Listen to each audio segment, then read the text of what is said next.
welcome to the show. Today I'm going to be reviewing another bad movie that is actually based around a holiday, which is Christmas. It's a great holiday for those who celebrate.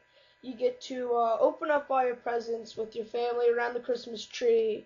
Just get to celebrate with your family, and it's all a really good time. But there's also a lot of Christmas movies on, mostly nice family flicks, such as Charlie Brown's Christmas. It's a classic. But two movies that really stick out during the Christmas time would probably have to be Home Alone 2, Lost in New York, and Home Alone, the first one. Well, that got me thinking, and it turns out there's actually a third and fourth movie. I enjoyed the third one, even though a couple other people didn't. But wouldn't you know, there's a fourth one. So I thought, what the hell, I'll review it. So then, I was expecting it to be like, okay, the acting wasn't going to be good. It was going to just be like a little kid movie. But what I got was something a lot worse. I got this horrible, not done very well movie. Not even a movie, just like, you open the box and it's just like this thing that smells. You're like, when you see Home Alone 4, you're just like, oh boy, this one's gonna suck. Well, it did. The story is really, normal, very cliche. This kid, he's obviously home alone, but what happens is he goes to his father's and his, almost stepmom's house, and the stepmom's really rich, so during Christmas, he's living in this huge mansion with all these gadgets. It's really cool, but he's just a spoiled brat when he gets there. I mean, leaving the plot right now, he's just so spoiled when he gets there. I mean, the first couple of scenes, you feel bad for him because his older brother and sister are really mean to him. But then when he goes to the mansion, he's just so spoiled.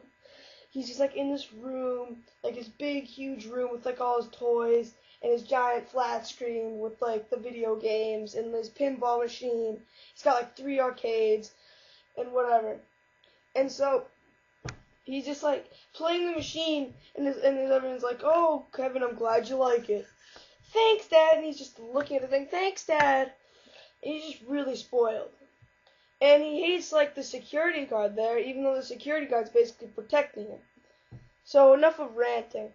The rest of the story is one of the criminals from the first two movies. I think his name's Marty. I forget. I don't want to remember that movie. So, yeah, Marty, and then he has a wife now, and their mom or something. They all go to the mansion and try to get everything.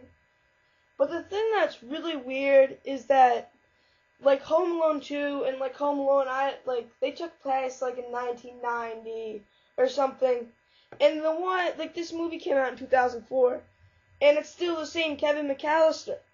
Wouldn't he get older or something? Wouldn't he be a lot older? And same thing with the criminals. Wouldn't they be older? And I thought the parents were still had a good relationship. That's just really messed up. I don't get that. So, the acting in this movie is just pretty bad. Let me start with each character. The grown-ups are not so good. His two brother and sister, they really suck. The criminals aren't that bad, but then the kid playing Kevin McAllister, I hate him. He is so annoying.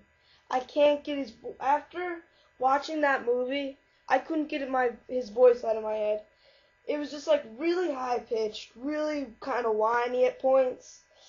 And it was really annoying. There's even a part at the end where the security guard comes and saves him, and this is probably the worst acting I've ever heard in a movie. "Mr. McAllister?" or something like that. But that is exactly how it sounded. A high-pitched voice, bad acting. It was just really bad. But I do have to give them props for the house they made. It was just a great set. But that's it. I mean, the set can't keep you watching the movie. You want to be focused on the story or the characters.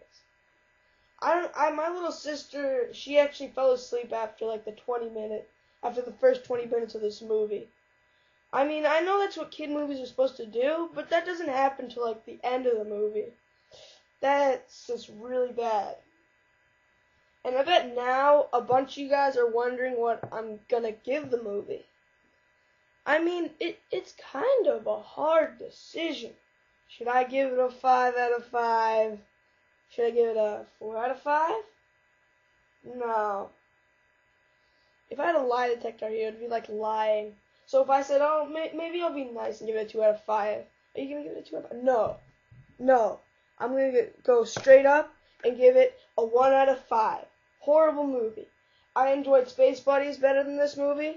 I would rather go see Space Buddies like in the theater instead of buying it on DVD, instead of watching this movie. It is horrible. If you are a parent and like you have kids that are like, ooh, mommy, can I buy this movie?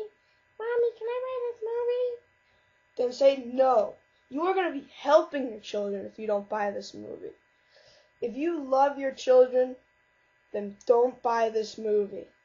If you want to kill someone's brain cells, buy them this movie.